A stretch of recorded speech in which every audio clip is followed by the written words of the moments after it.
La parole est à Madame Isabelle Santiago. Merci, Monsieur le Président. Ma question s'adresse à Monsieur le ministre de l'Intérieur. Elle avait 22 ans et était mère d'une petite fille de 4 ans. Elle a été tuée ce week-end à coups de couteau en pleine rue à Hayange. Elle avait 30 ans et était mère de 2 enfants, tués à coups de marteau ce week-end à Arpajon. Elle avait 31 ans et était mère de 3 enfants, brûlés vifs en pleine rue à Mérignac. Monsieur le ministre, 43 féminicides depuis le début de l'année et nous franchissons des caps de huis clos insupportables de ces féminicides. Désormais, nous avons aussi des meurtres de femmes en pleine rue qui sont des féminicides. Monsieur le ministre, où est la grande cause nationale du quinquennat sur les violences faites aux femmes? Lorsqu'il s'agit des femmes victimes de violences, il s'agit d'une urgence, d'une question de vie ou de mort. Monsieur le ministre, il manque une volonté politique contre le féminicide. C'est beaucoup de paroles, de communication, mais où sont les actes? Ce que nous pouvons voir sur le terrain dans nos circonscriptions, c'est un véritable plan d'urgence dont nous avons besoin.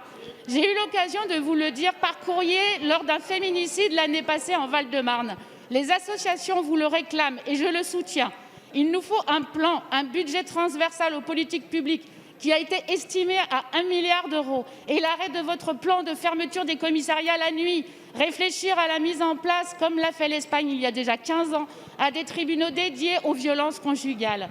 Cela suffit, nous voulons que les femmes, avec leurs enfants, arrêtent de vivre dans la peur. Vous le savez de mon expérience d'élue territoriale chargée de l'enfance en danger dans un conseil départemental, m'a montré l'ampleur des drames humains pour ces enfants qui arrivent toujours la nuit du meurtre de leur mère en foyer de l'enfance. Je suis déterminée pour ces enfants victimes de psychotraumatismes graves. Les féminicides ne mettent pas simplement fin à une vie, ils brisent la vie des enfants victimes et des familles. Ma question est donc la suivante. Monsieur le ministre, où est la grande cause du quinquennat concernant les violences faites aux femmes, dont les féminicides sont l'expression la plus violente, et rappelle les dysfonctionnements que nous observons avec souvent des femmes? Où sont les mesures de l'État? Merci. Madame Elisabeth Moreno, ministre déléguée chargée de l'égalité entre les femmes et les hommes, de la diversité et de l'égalité des chances. Je vous remercie, Monsieur le Président, Mesdames et Messieurs les députés. Madame la députée Santiago, je vous remercie pour cette question qui me permet de reprendre la parole sur une question éminemment grave dans notre société.